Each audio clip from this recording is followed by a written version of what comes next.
Salve, salve galera! Vamos a mais um Rumo à Posse. Hoje nós vamos falar sobre a banca Unesc, que é uma banca que faz concursos praticamente para Santa Catarina, né? SC de Santa Catarina. Legal. Mas eu acho que pega concurso só no sul mesmo do Brasil. Bom, vamos lá, vamos falar sobre características dessa banca. Curiosidades. Questões de interpretação muito simples, em pequena quantidade. Vocês não vão ter problemas aqui. Análise morfossintática, isso aqui eles cobram muito. Impressionante. Como eles gostam de cobrar do candidato a identificação das funções sintáticas, da classificação de orações, então funções sintáticas. E funções sintáticas, assim, por exemplo, de pronome oblíquo. Então eles querem a coisa bem aprofundada. Eu trouxe uma questão de função sintática do pronome oblíquo porque é bem legal. Classificação de orações. Enfim, então eles cobram muito. E uma coisa curiosa que eu chamo a atenção de vocês também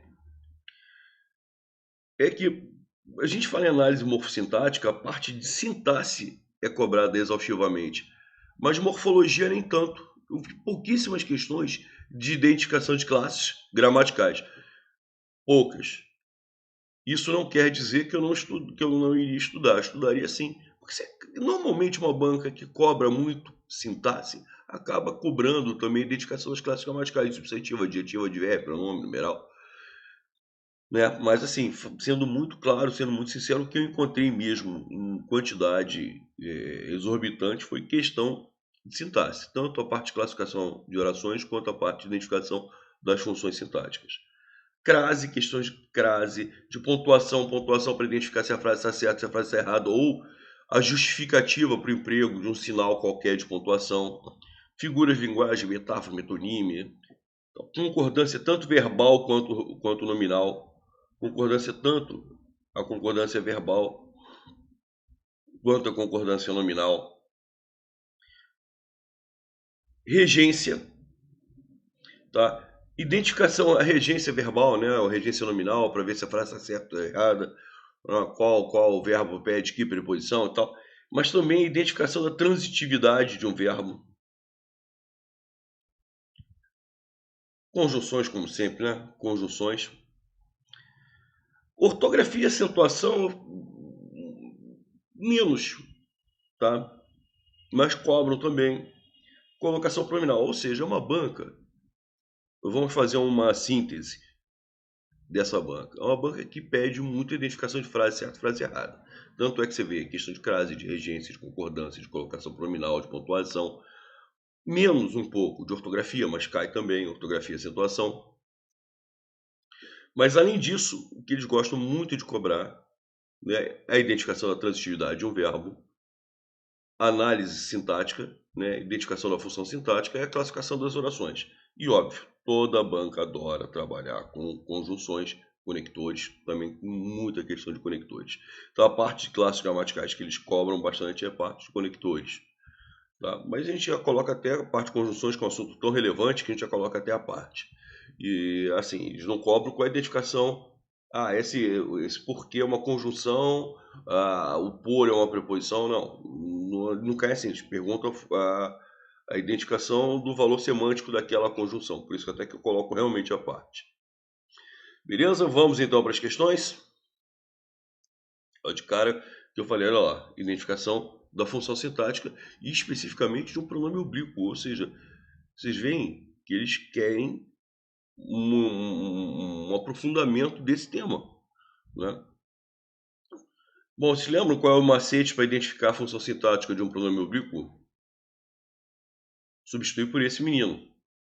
Olha lá, perguntavam alguma coisa, aí eu substituía por esse menino, fica esse menino. A vantagem da substituição do pronome oblíquo por esse menino é que se tiver que aparecer a preposição, como aqui apareceu, vai aparecer. Né? Se a frase fosse eu te vi ontem, eu vi esse menino. Se não tiver que aparecer, não aparece. Quem vê alguém. Esse menino é objeto direto. O T é objeto direto. Agora, os outros trabalhadores lhe perguntavam alguma coisa, só que eu substituo esse lhe aqui a esse menino. Perguntavam a esse menino. Quem pergunta alguma coisa a alguém. A esse menino complementa a ideia do verbo perguntar com a preposição a. O pronome oblíquo lhe engole preposições. Aliás, o pronome oblíquo, de uma forma geral, pode engolir preposição. O pronome oblíquo ter, o pronome oblíquo ter pode assumir uma função sintática não preposicionada, como nesse primeiro exemplo eu tive ontem. Tá? Nesse exemplo que eu dei aqui, né? Quando eu substituí por esse menino, não apareceu preposição, por isso ele é objeto direto. Mas esse mesmo pronome oblíquo ter, tá? Pode assumir a função sintática preposicionado. Eu te dei o material. Eu dei o material a esse menino. Você vê que o pronome oblíquo ter engoliu a preposição a. Quem dá alguma coisa a alguém, a esse menino é objeto indireto. Sendo que o lhe sempre vai assumir uma função sintática preposicionada. Ou objeto indireto, ou complemento nominal. Tá? Nunca o objeto direto. Nunca. Objeto direto, nunca. Porque o objeto direto não é preposicionado. Agora, o T pode assumir uma função sintática preposicionada ou não. Bom, enfim, perguntavam a esse menino. Quem pergunta alguma coisa a alguém. A esse menino complementa a ideia do verbo perguntar com preposição a. Objeto indireto. Questão de transitividade, foi aquilo que eu falei, olha lá. Ofereceu ao jovem um emprego de administrador. Quem oferece alguma coisa, está oferecendo o quê? O emprego. Um emprego complementa a ideia do verbo oferecer sem preposição. Objeto direto. Ofereceu alguma coisa a alguém.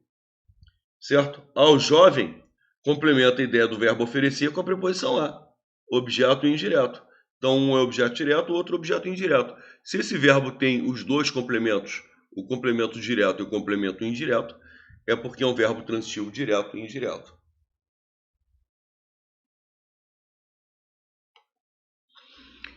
Questão de figuras. Como eu falei, é um assunto que eles gostam muito.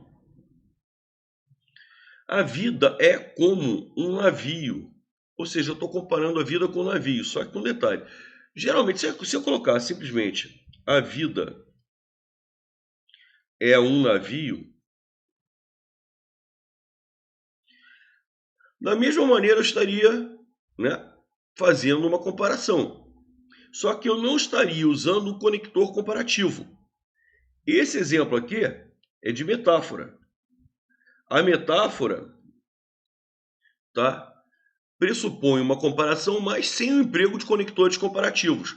Na comparação, você também, obviamente, tem que praticar, tem que agir, de uma forma que se comparem elementos, mas com conector comparativo. É o que acontece com a presença do como. O como é uma conjunção comparativa. Como, tal qual, feito. Então, a partir do momento que eu tenho conector comparativo, deixa de ser uma metáfora e passa a ser uma comparação. Vamos lá, relembrando. Prosopopeia. O que é a prosopopeia? Tá? A prosopopeia é uma personificação. É como se eu falasse, essa caneta estava conversando comigo. Eu estou personificando, eu estou dando uma característica humana a uma caneta, né, e a possibilidade de ela, caneta, tendo vida, tendo atitudes humanas, conversar comigo. Paradoxo. Paradoxo é quando você usa elementos que gerem incoerência. Ele é um bom ou mau homem. Pô, mas se ele é bom, não pode ser mau. Se ele é mau, não pode ser bom. Isso é uma incoerência. Certo? Ótimo. E a metonímia? Metonímia é quando você utiliza um termo no lugar de outro, por ter entre esses dois termos algum tipo de relação. Por exemplo, comi 2 pratos. Você não comeu o prato, você comeu o conteúdo, a comida que estava no prato. Tá? Fulano é um bom raquete. Então, eu utilizo o elemento que ele utiliza, a ferramenta dele de trabalho, no lugar da própria profissão. Então, a metonímia é isso. Beleza? Maravilha. Vamos lá, olha só. Aquilo que eu falo. Questão de classificação de orações. O cujo é sempre um pronome relativo. Cujo é pronome relativo. Todo pronome relativo, tá? Quem são os pronomes relativos da língua portuguesa? O qual, a qual, os quais, as quais, ou qualquer termo que possa ser substituído por o qual, a qual, os quais, as quais. O que pode ser pronome relativo? Lógico. Se você conseguir substituir por o qual, a qual, os quais, as quais, sim.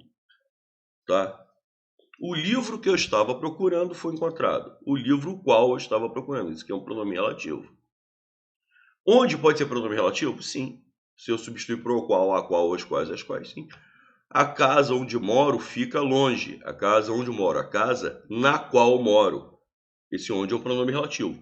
E o cujo sempre será pronome relativo. É o único pronome relativo que você não consegue substituir por o qual, a qual, os quais, as quais. Cujo você não consegue substituir por o qual, a qual, os quais, as quais.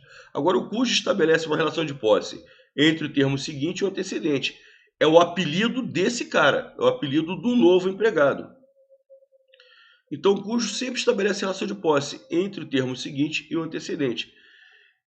Bom, todo pronome relativo introduz oração subordinada adjetiva. Todo pronome relativo. Então, a resposta é a letra B ou é a letra C. Só que antes do pronome relativo eu tenho a vírgula. Tá? A diferença entre a oração restritiva e a oração explicativa é a presença ou ausência dos sinais de pontuação. Como eu tenho a vírgula, ela é explicativa. Ela vai dar uma ideia de explicação e não uma ideia de restrição. Questão número 5. Essa questão é muito legal que ele fala sobre a crase, como é que a crase nasceu. Se observarmos os manuscritos franceses e italianos do século XVII, já encontraremos marcações com acento grave, que é indicativo de crase, que significa junção de letras iguais. Por ser um acento da modalidade escrita apenas, comumente encontramos dificuldades na correta marcação deste acento, como na placa abaixo, que eu botei na página seguinte. Perceba que apesar de o A, ele está falando sobre esse A aqui, designar a presença de preposição em artigo. Por quê? Porque ele está com crase. Ele está, né? Olha lá, eu vou mostrar aqui a plaquinha. Olha aqui, ó, está com crase, o A. Então, se apareceu A assim, é porque seria preposição A e artigo A. Legal? Então perceba que apesar de o A designar a presença de preposição em artigo, o fato de o substantivo estar no plural invalida a existência do acento. E é verdade. Porque olha lá, entidades está no plural. Como é que eu posso ter preposição A mais artigo A no singular antes de um elemento no plural? Tá? Eu até sempre chamo a atenção dos meus alunos. É muito comum, antes de substantivos no plural, nós não usarmos o artigo. É muito comum não usarmos o artigo. Tá legal? Muito comum mesmo. Beleza? Maravilha. Tá? Então vamos lá. É muito comum. Eu posso ter só a preposição a, ou se eu quiser usar o artigo, que eu posso também, eu teria que usar o artigo, né, no gênero e no número certo. Artigo a e preposição a. Legal? Artigo a e preposição a vai dar o quê? As com crase. Ou é a puro ou é as com crase. Maravilha. Bom, vamos lá, então vamos para as questões. Sempre falamos a você. Gente, você é o pronome de tratamento. Antes de pronome de tratamento não pode haver artigo. Só pode haver preposição. Então isso aqui está errado, é só preposição. Falamos a você. Certo? Se não há artigo, não pode haver crase. Eu tenho que ter os dois as para fazer a crase. Na época do Natal, as lojas costumavam vender mais à vista. Gente, à vista é uma locução adverbial feminina. Tá? As locuções adverbiais femininas devem vir com crase. Femininas, por exemplo, a prazo é masculina, porque a palavra prazo, o substantivo prazo é masculino. Vista não, vista é feminino. Então é uma locução adverbial feminina que deve vir com crase. É essa aqui. A partir da... Isso aqui é uma locução prepositiva. Tá? Uma locução prepositiva porque é concluída na preposição de. Legal? Ótimo. Só que essa locução prepositiva, ela é centrada num verbo. Gente, eu não posso usar crase antes de verbo. Quando visitamos nossos pais, falei a eles. Gente, eles é um pronome pessoal. Antes de pronomes pessoais, não pode haver crase. Mesmo que fosse ela, falei a ele. Eu terei só a preposição. Antes de pronome pessoal, não pode haver artigo. Então vai haver apenas preposição. A estas pessoas, olha lá. Estas pessoas, primeiro está no plural. Como é que eu posso ter crase? Que seria preposição a mais o artigo a no singular, ante um elemento no plural. Então, o mesmo erro que acontece aqui na placa. Além disso, a presença do pronome demonstrativo estas, mesmo que estivesse no singular, a esta pessoa, já não haveria crase, porque esse termo aqui não permite o pronome demonstrativo esta, o pronome demonstrativo essa, o pronome demonstrativo esse, este. Os pronomes demonstrativos não permitem a presença de artigo. Então é só a preposição. Questão 6, de pontuação. Vamos lá? É uma questão, como eu falei para vocês, que eles requerem a identificação do motivo do emprego da vírgula. Sócrates, sabe o que eu acabo de ouvir sobre um de seus alunos? Por que a gente usou essa vírgula? Porque a gente quem está falando, né, está se dirigindo ao Sócrates, está chamando Sócrates e fazendo a ele uma pergunta. Então, quando a gente se dirige a alguém, quando a gente chama alguém para perguntar, para dar uma ordem, para falar qualquer coisa, né, para exprimir uma opinião, João, não concordo. Isso se chama vocativo. Vocativo é o chamamento que você realiza a uma pessoa ou a várias. Galera, vamos lá. Quando eu falo galera, vamos lá, galera é vocativo. Eu estou chamando todo mundo de uma vez só. E o vocativo tem que estar sempre isolado na frase. Se o vocativo estiver no início, como aqui está, a vírgula vem depois. Se o vocativo viesse no fim, a vírgula teria que vir antes. Vamos lá, galera. Vamos lá, galera. Eu tenho que colocar vírgula antes do vocativo. Certo? Então, vocativo no início, vírgula depois. Vocativo no fim, como aqui. Vírgula antes. Então, a vírgula foi usada para quê? Para isolar o vocativo. Resposta à letra B de bola. Questão de conjunções, como eu falei para vocês. Outro assunto bastante cobrado. Portanto é uma conjunção conclusiva. Portanto, é sinônimo de então, de logo, de por conseguinte. Então, vai introduzir uma conclusão para algo que foi mencionado anteriormente no texto. Então, sempre que você usa o portanto, a sua intenção linguística é introduzir uma conclusão acerca do que foi colocado anteriormente. Choveu muito, portanto, João não foi à praia. Choveu muito. Dessa frase, eu concluo, tá? Eu concluo que João não foi à praia. Questão número 8. Considerando a concordância nominal, assinale a frase correta. Bom, vamos lá. Ela mesma, mesmo quando significa próprio, é variável. Então, ela mesma, ela própria. Então, varia em conformidade com o elemento que ele determina. Isso aqui, inclusive, esse mesmo aqui é um pronome demonstrativo. Interessante, né? Mesmo, próprio, tal, semelhante, são pronomes demonstrativos. Bom, já chegamos à resposta. Letra A. Professora ficou meia aflita? Não, aflita é um adjetivo. Então, esse termo que aqui está é um advérbio. E se advérbio é invariável. Então, o certo seria meio aflita. Tá? Anexos, envio-lhes as últimas inscrições. Opa, o que você está enviando? Não são as últimas inscrições? Não é as, feminino e plural? Inscrições é um substantivo feminino e plural. Então, teria que ser anexas. O que você poderia fazer também, que também estaria correto, é usar anexo com a preposição em. Porque quando você usa a preposição em, o termo se torna invariável, em anexo. Ou seja, ou eu uso anexas, já que últimas inscrições é feminino e plural, ou eu uso em anexo. Agora, anexos não. Por fim, letra D. Foi muito questionado pelo repórter a exibição. O que foi questionado? Foi a exibição. Então a exibição foi muito questionada. Questão número 9. Vamos lá. Tendo em vista as regras de concordância, assinale a opção em que a forma verbal está errada. Então ele quer a opção com erro. Vamos lá. Existem atualmente vários tipos. Eu tenho o verbo existir. Verbo existir é pessoal, tem pessoa, tem sujeito. Vários tipos é sujeito, está no plural. O verbo existir está corretamente no plural. Letra B de bola. Aluga-se casa. Quem aluga, aluga alguma coisa, casa. Seria objeto direto. Se casa seria objeto direto, é porque o verbo alugar é transitivo direto. Só que verbo transitivo direto com pronome ser, voz passiva sintética.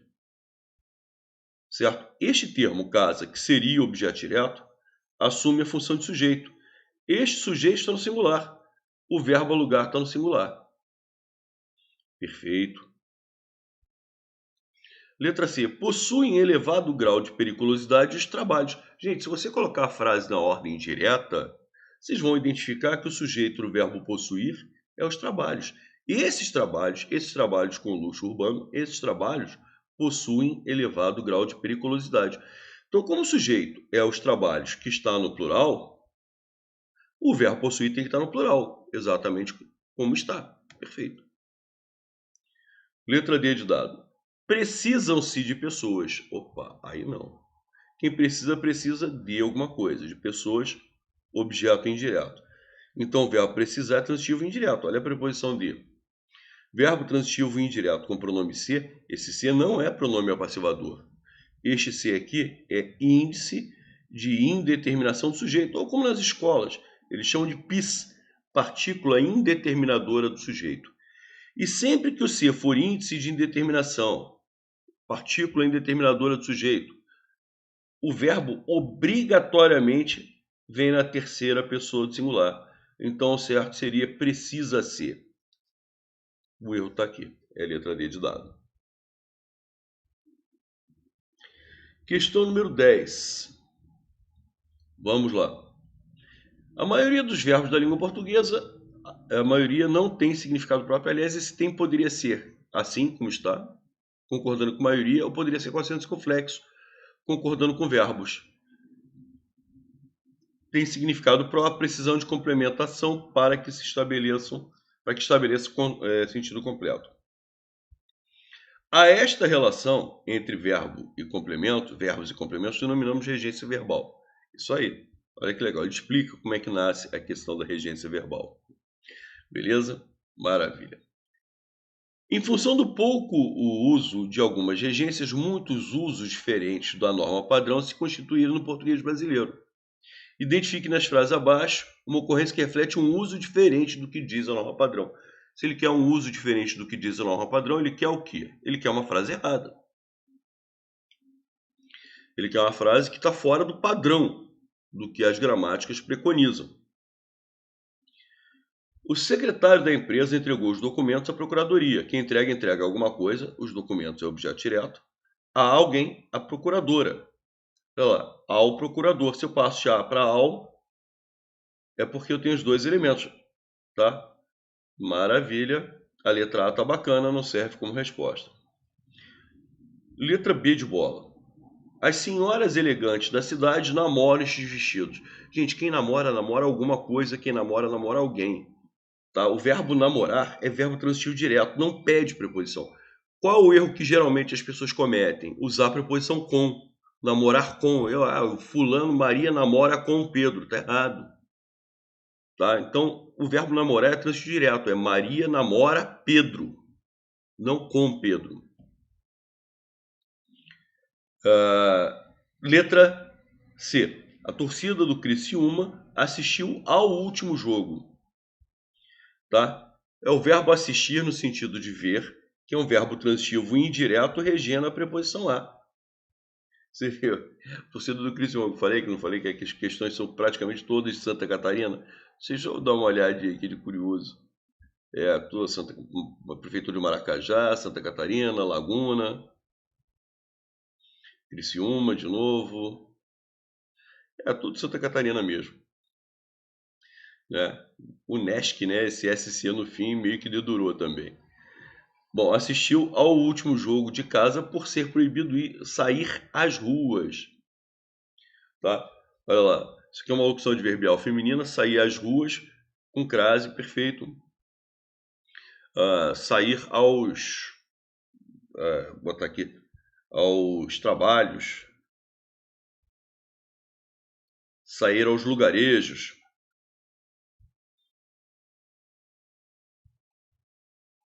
Então, esse acho com crase é perfeito. A regência de tudo tá legal. Estava com tanta pressa que esqueceu do talão. Aí não. Verbos lembrar, esquecer e recordar, tá? Ou, como eu brinco sempre com meus alunos, ou é calça de veludo ou é bumbum de fora. Ou você tem tudo ou não tem nada. Ou você tem pronome oblíquo e preposição, ou seja, poderia ser, né, com pronome oblíquo, se esqueceu do. O que é do? É preposição de com artigo o. Aí eu teria os dois elementos, o pronome oblíquo e a preposição. Ou você usa os dois, pronome oblíquo e preposição, ou você não usa nenhum dos dois. Aí seria que, sem, tá? Então, sem o pronome oblíquo, que ele esqueceu o talão, tá? Então, olha lá. Eu lembro o fato, não usei pronome oblíquo me, não usei preposição de, eu lembro o fato, eu me lembro do fato. Legal? Usei pronome oblíquo me, usei preposição de. O que estaria errado? Eu lembro do fato. João recordou o encontro. Não usei pronome oblíquo, não usei preposição. João se recordou do encontro. Pronome oblíquo se, preposição de em do. O que estaria errado? João recordou do encontro, só a preposição de. Nós nos lembramos da aula. Perfeito. Nós lembramos a aula. Perfeito. Agora, nós lembramos da aula, está errado. Ou eu uso o pronome oblíquo nos e a preposição de, ou não uso nenhum dos dois. Usou um, não usou o outro, está errado. É o que acontece aqui. Estava com tanta pressa que esqueceu o talão, estaria certo. Que se esqueceu do talão, está certo. Mas que esqueceu do talão, só a preposição sem o pronome oblíquo, está errado. Nós necessitamos de ajuda. Quem necessita de alguma coisa. O verbo é transitivo e indireto, regendo a preposição de. Maravilha. Então ele quer a opção com erro, né? A opção que foge à norma padrão. A resposta é a letra D de dado. Questão número 11 é uma questão de concordância verbal. Vamos lá. Então, olha lá, você vê que ele vai explicando o que é cada tema, é muito legal. Uma das regras mais conhecidas quando nos referimos à norma padrão é de que o verbo deve concordar com o sujeito. Esse é o princípio. Se o sujeito está no plural, o verbo vem no plural e assim vai. E, de fato, em quase todas as situações isso ocorre. No entanto, em função do número de verbos da língua, das diferentes possibilidades, em algumas vezes a concordância se dá de outra forma. Das alternativas abaixo, uma não segue as regras de concordância verbal. Ele quer o quê? A opção com erro, novamente. Já fazem 2 anos. Opa, já chegamos à resposta. O verbo fazer, no sentido de tempo passado, ele é um verbo impessoal. Ele não tem pessoa, ele não tem sujeito. Esse verbo só pode ser flexionado na terceira pessoa do singular. Mas Rosenthal, 2 anos, não está no plural? Sim, está no plural. E o verbo fazer, então, não teria que estar no plural? Não, o verbo fazer, no sentido de tempo passado, de tempo decorrido, ele é um verbo impessoal. Ele só pode ser flexionado na terceira pessoa do singular. Já faz, o erro está aqui. A crise de água e de energia fez subir os preços. Olha lá, o sujeito do verbo fazer é a crise. A crise de alguma coisa. Essa crise que fez subir os preços. Letra C. Na Segunda Guerra houve muitos mortos. Eu tenho o verbo haver no sentido de existir. Verbo haver no sentido de existir, tá? É um verbo impessoal, só pode ser flexionado na terceira pessoa do singular. Novamente, nós temos um caso de um verbo impessoal. Pelo que percebi, tratava-se de problemas graves. Quem trata, trata de alguma coisa. de problemas graves é objeto indireto. Verbo transitivo indireto mais o pronome ser. Verbo transitivo indireto com pronome ser, esse ser é indeterminação do sujeito. Olha, é uma situação idêntica a esse caso aqui. Outra questão de concordância verbal, né? Idêntica a esse caso. Certo, né? Precisa-se. Aqui é a mesma coisa. Tratava-se de problemas graves. Legal? Ótimo. Então, como o verbo tratar é um verbo transitivo indireto, esse ser é um índice de indeterminação do sujeito, ou PIS, né? Como nas escolas chamam, partícula indeterminadora do sujeito. Mesma coisa. Nesse caso, o verbo tem que vir na terceira pessoa do singular, exatamente como está. Existem razões, olha lá, eu tenho o verbo existir. Curioso é que o verbo existir e o verbo haver, embora sejam sinônimos, o haver é impessoal. O existir é pessoal, tem pessoa, tem sujeito. Razões e sujeito. Se fosse o verbo haver, aqui na frase, o verbo haver teria que vir no singular. Há razões. Mas o existir é pessoal. Com o verbo haver, razões seria o objeto direto. Com o verbo existir é sujeito.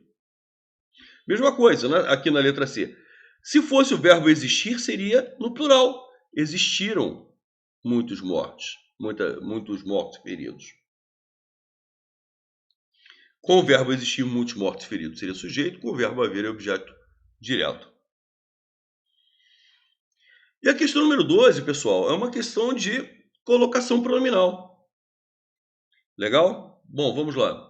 Então, ele vai explicando o tema, olha lá. A colocação de pronomes oblíquos átonos é um dos principais casos da norma padrão, que tem uso bastante diferente, tal. O uso corrente no Brasil da próclise, por exemplo, é visto tanto na fala quanto na escrita. Assinale a opção que está correto o uso do pronome. Bom, vamos lá. Falarei-te do problema. Gente, o verbo falar está no futuro do presente, no indicativo. Gente, verbos no futuro do presente, no futuro do pretérito, não admitem ênclise. Ênclise é quando o pronome oblíquo vem depois do verbo. É justamente nesse tempo, tá? Nesses dois tempos, futuro do presente e futuro do pretérito, pode existir a mesóclise, que é o caso aqui. Então, verbo no futuro do presente, eu falarei, tu falarás. Se o verbo estiver no futuro do presente ou no futuro do pretérito, não pode haver ênclise. Você não pode ter verbo, hífen, pronome oblíquo. Tá legal? Nesse caso, se eu usasse a próclise, ficaria errado. Próclise é quando o pronome oblíquo vem antes. Por que ficaria errado? Porque eu estaria iniciando a oração por pronome oblíquo. Não porque o verbo está no futuro. Até porque, por exemplo, se eu tivesse um não ali, o não atrairia. Então, eu posso usar a próclise, o pronome oblíquo antes do verbo, pronome oblíquo T antes do verbo, tá? Se o verbo estiver no futuro do presente ou no futuro do pretérito, posso usar. Nesse caso da letra A especificamente, não, porque se eu colocar o T antes do verbo, eu estaria iniciando. Então, olha só o problema. Você não pode usar o futuro.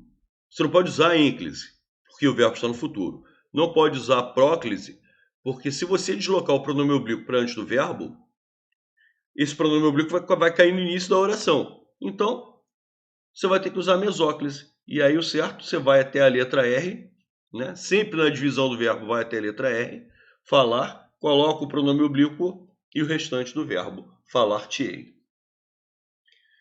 Beleza? Maravilha. Letra B. Te pediram, olha, foi aquilo que eu acabei de falar, nós não podemos iniciar a oração por pronome oblíquo. Não podemos. Tá? Isso aqui está errado. Então, certo seria pediram-te. Letra C. O cirurgião ainda não me explicou, não é advérbio.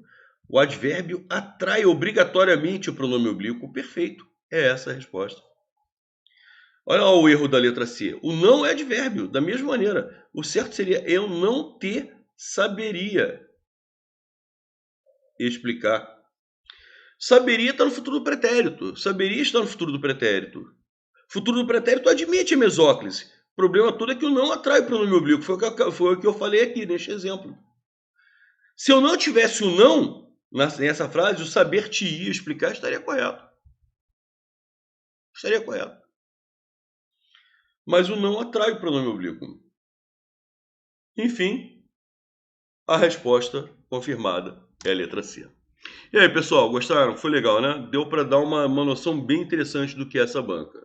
Muita questão de identificação de frase certa e frase errada, eles gostam muito de explicar. né? O que é regência, concordância, crase, assim vai, colocação, o que é a colocação pronominal, certo? Você vê que eu peguei duas questões de concordância verbal para nós analisarmos. Então, identificação de frase certa e frase errada é um tema muito recorrente nessa banca, né? Muita questão de sintaxe, né? Envolvendo aí identificação de função sintática dos termos, da classificação das orações, enfim. Não vi praticamente, foi questão de classes gramaticais, mas eu não deixaria de estudar esse assunto de jeito nenhum. Então é isso, pessoal. Maravilha, galera. Continue estudando. Quinta-feira nós temos a nossa tradicionalíssima live e estaremos juntos aí a qualquer momento. Grande abraço para todos.